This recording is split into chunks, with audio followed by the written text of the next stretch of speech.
ज़मीन को खूबसूरत बनाया हुआ है। बिल्डिंग्स आपको नज़र आ रही हैं, बड़ी-बड़ी मार्केट्स आपको नज़र आ रही हैं, गलियाँ नज़र आ रही हैं, पक्की और सड़कें नज़र आ रही हैं और बड़े-बड़े जो है महल्लात आपको नज़र आ रहे हैं।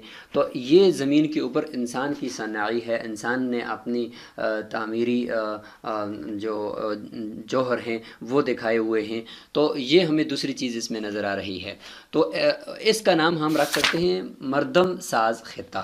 तो एक है कुदरत साज खिता और एक है मरदम साज खिता। तो ये दो खिते हमें ज़मीन पर नज़र आ रहे हैं। तो ये जो दो खिते हमें नज़र आते हैं, तो इनके दरमियान इंसान और यानी ये इंसान और इसके इर्द गिर्द का ये माहौल है।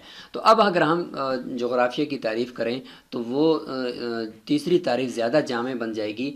वो ये होगी कि जोग्राफिया रोए ज़मीन पर कुदरत की तख्लीक और इंसान की तामीर के मुताला का नाम है।